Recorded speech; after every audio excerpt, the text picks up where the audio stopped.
Hey everyone, we've got a new player of the week selection. Let's get straight into it and have a look what we got.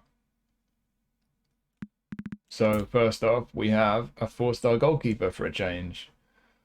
This is a pretty good one for 4 stars though. Straight away you're homing on that. 90 for awareness is good. Catching 82 is decent. Parrying's not so great. There's a weakness already. Reflexes 85 is decent. Reach 80 is not the best. He's 6'2", so not sure how much you really noticed that. Jumping 77, not the best. Again, 6'2", so I'm not sure how bad that's going to end up being. Yeah, for a 4-star keeper, this guy's pretty good. But as is usually the case with 4-star keepers that we tend to get in player of the week, if you've been playing the game a while, you're probably going to have better options. So if you're new to the game, you need a keeper. For a 4-star keeper, this would probably be a pretty good option for you. Otherwise, not going to be too exciting for many people. And the other 4-star we got Hamsik. Interesting one. Not seen him in a while. First thing you notice with this guy, he is slow. Balance is not so great either. He's a box-to-box centre mid. There's not a lot of versatility position-wise. You can play him as an AMF. That might be a decent option, to be fair, even though he's got that box-to-box play style, because he is defensively not the strongest. He's got blocker, so he's got one nice defensive skill, but apart from that, long range shooting, first time shot, one touch pass. He's a very offensive player. Down the left here, offensive awareness is alright. His control and possession are decent, dribbling's not. So with that lack of pace, the lack of balance, and dribbling not being brilliant, you're probably going to get caught in the ball if you hang on to it for too long with this guy. But when you do release the ball, 90 for low pass, 89 lofted, he's got great passing on him. It's a shame he doesn't have the through passing skill. But yeah, he does have a great pass on him.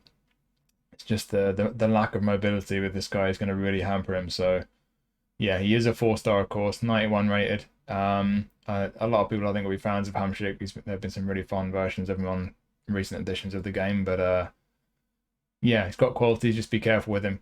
Like I say, he's lacking in pace and mobility, but he's got some quality about him. And into the 5 stars, we'll start with Alberto from Lazio. Again, similar to Hamsik, he's a centre mid or attacking mid, but he's slow, and you're going to notice that. The balance isn't as bad as Hamsik's is, but you know, low physical contact, low pace. Acceleration at 70 is not so bad, but it's still not particularly good. But he goes straight over to the left column. This is where it's fun. Offensive awareness is good at 80, and even 90, and the low pass and lofted both 93. This guy is fantastic on the ball. Straight over to the right for the skill set. One touch pass, through passing. He's got a weighted pass, soul control. He's got some dribbly stuff. Long range shooting as well. This guy's got end product for days. Yeah, really interesting card this, because if you don't mind too much the lack of mobility, he'll be fantastic for you. You put him in the middle. He can't defend, so he's not a centre mid really. Even though he's got an orchestrated play style, I think personally this guy's got to go at AMF. You could put him at SS, to be fair. He's got the ability to play SS, probably more like the AMF. But if you put him there, orchestrator play style won't be active anymore. He'll probably play more like a kind of a classic number 10 or a creative playmaker. And like I say, with the one touch pass and through passing and these attributes here on the ball, fantastic. He could make some goals for you. He's got so much end product, creativity. The lack of pace is going to put a lot of people off, but if he works for you, if you like your creative midfielders to just have end product, you don't need him to be too mobile or quick, then he can be fantastic for you. And next up, we've got Gabri Veiga. They've made him a deep lying forward, centre forward, youngster from Celta Vigo. So what we got? You look down the left. Offensive awareness is pretty good at 87, finishing 90. So straight away for a centre forward, that's good. He's good on the ball as well. Passing's okay for a centre forward. It's decent for a centre forward, to be fair. He's not the quickest. He's about 6 foot tall. He's not particularly strong, not the quickest. So the mobility and strength, you might feel that. You might feel that kind of holds him back a bit.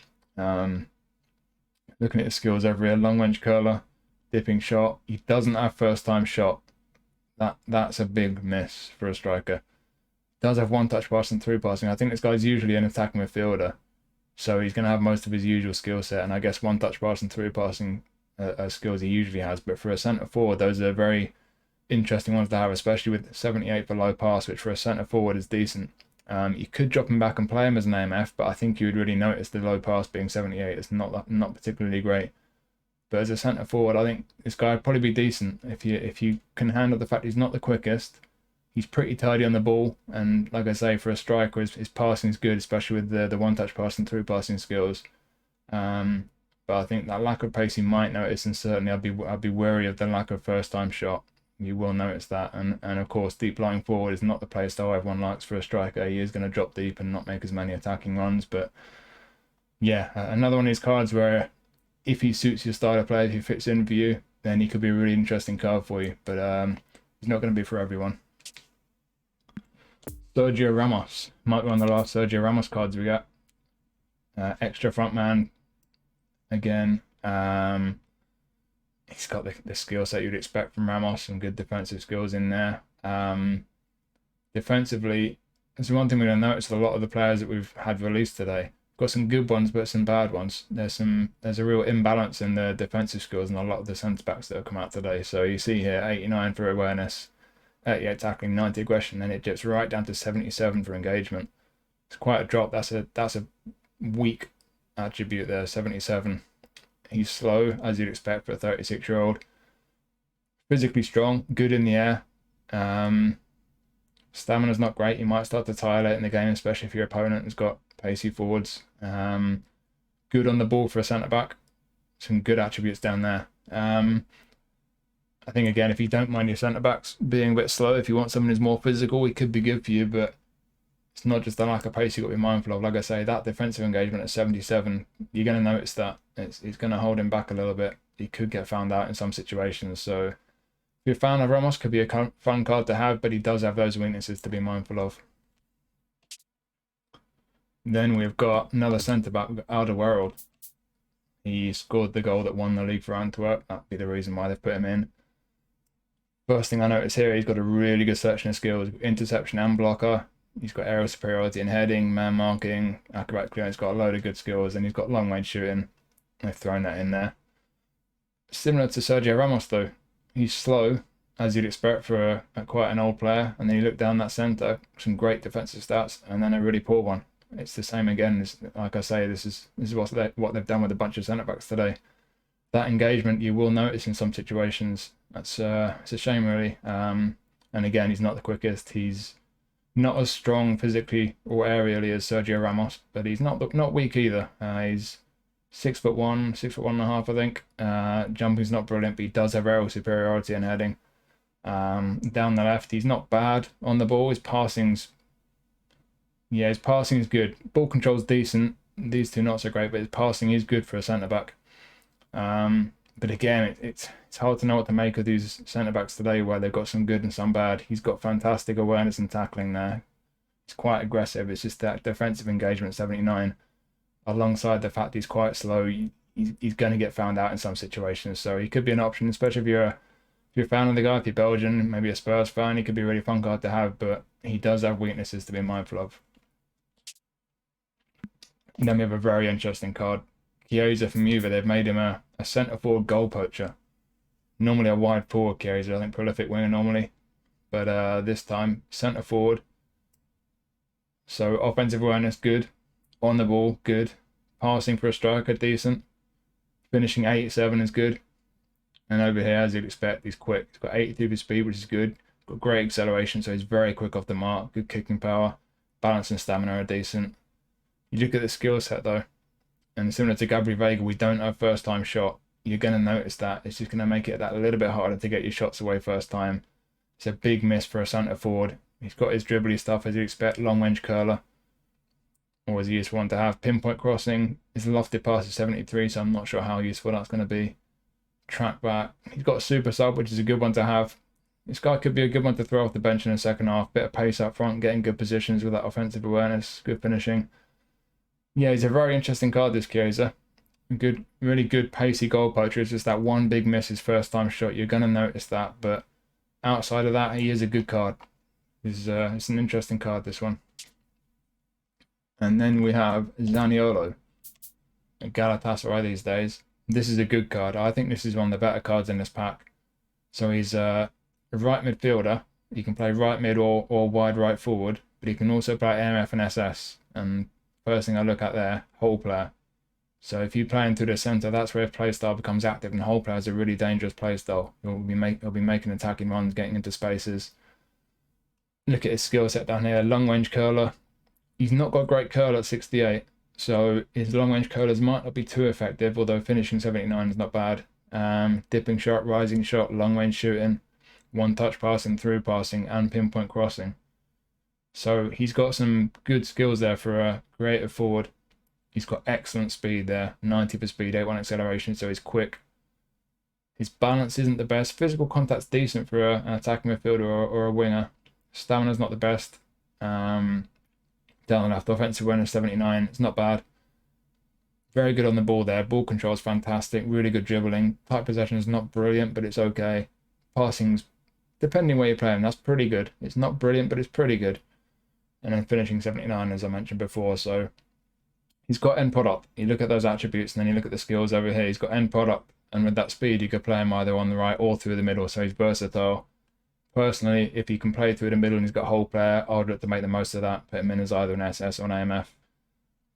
He could be a really useful card. The pace, the end product, good on the ball. I like this guy a lot. I'd be very happy if I got him. The versatility, the end product, yeah. It's like a really effective card. Koopmeiners from Atalanta. Played AMF at the weekend, got a hat-trick. So you go to his skill set first. Rising shot, long range shooting, first time shot, so he can shoot. Finishing 79 over here is not bad at all for an attacking midfielder.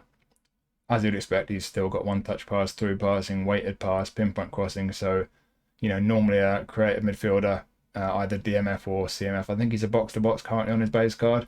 So he's got all these skills for his end product. He's a real creator, but now, as I mentioned, with the shooting skills, he can score goals for you as well. He is a bit on the slow side. He's quite a big physical guy. Not the most mobile or nimble. His balance isn't great either. So you look then over to the left-hand side, 80 dribbling. He's not going to be the most maneuverable on the ball. You're going to probably want to look to release the ball pretty quick when you get it and not try and dribble past people too much. But he does have very good control. Offensive awareness is very good at 81 for a midfielder. Passing, as you'd expect, very good. It's excellent, his passing. So you look back over his skills there, the one-touch pass, the through passing, he'll create goals for you. He's got end product, this guy, and the 79 for finishing along with those shooting skills. Like I say, he's another one of these cards where you've got to be mindful of the fact he's not the quickest, he's not the most manoeuvrable.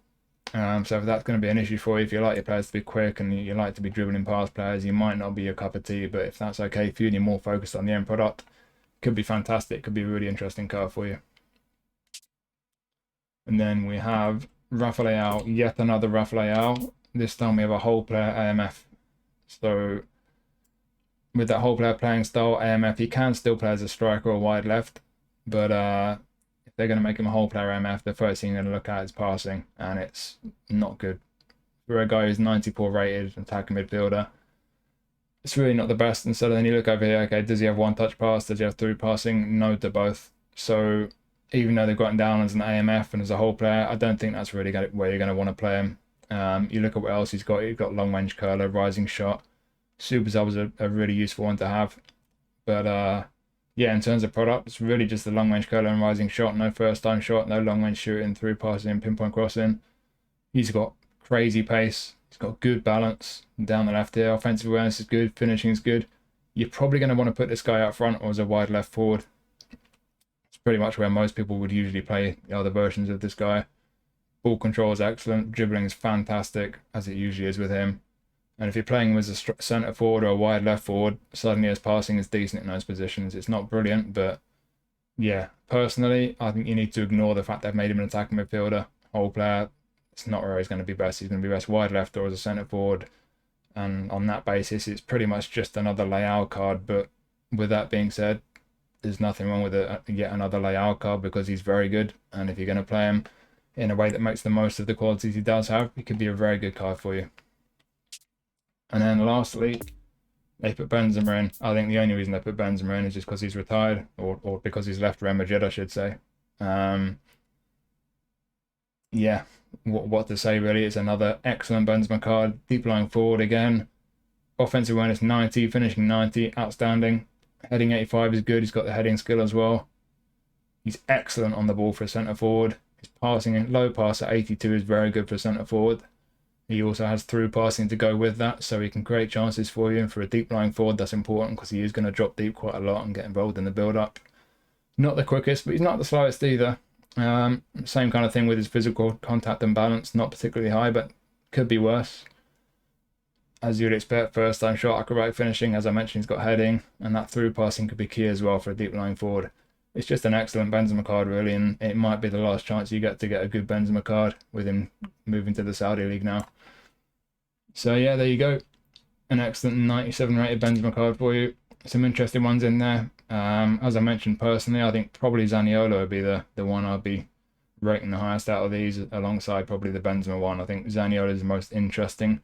We've had Benzema cards before, but Zaniolo a bit different to what we've had. But some other interesting ones in there as well. And yeah, like I say, those centre backs, a bit funny what they've done with the balance of the defensive stats, but another interesting selection. Some good, some bad, some strange ones, but there you go. Hopefully you found that interesting. Thank you for watching as always. I'll see you next time.